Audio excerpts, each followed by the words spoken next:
na. O, diba?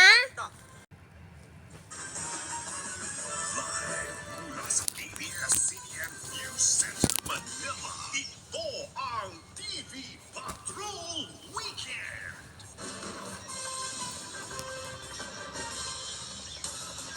Magandang hapon, Pilipinas. Kami ang mga patrol ng Pilipino. Nagbabalita at naglilingkod sa inyo saan man sa mundo. Sa ulo ng mga nagbabagang balita, kumadrona ang hindi otorisadong nagtuli sa namatay na bata sa Tondo, Maynila noong Mayo. Arestado na.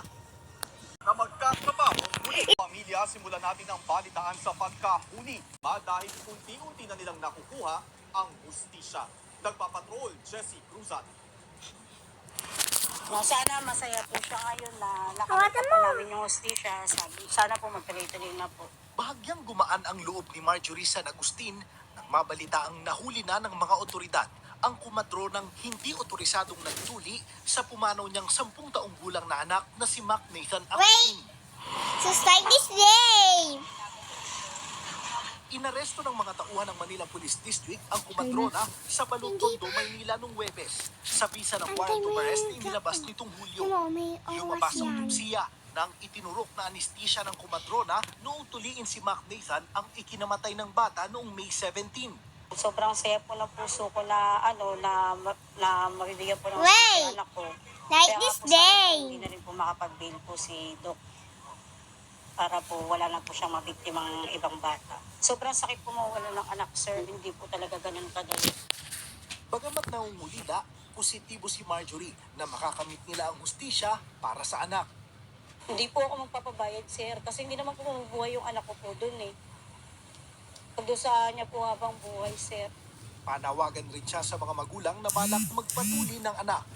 Kailangan po nilang suriin na magtanong-tanong po kung may Okay na lisensya to. po, kung totoo po pa talagang doktor. Kasi mahirap po talaga mawalan ng anak. Sobra. Nakapit sa Nakabagong Police Station sa Maynila ang suspect na naharap sa kasong reckless imprudence resulting in homicide at illegal practice of medicine. Jessie Cruzat, ABS-CBN News.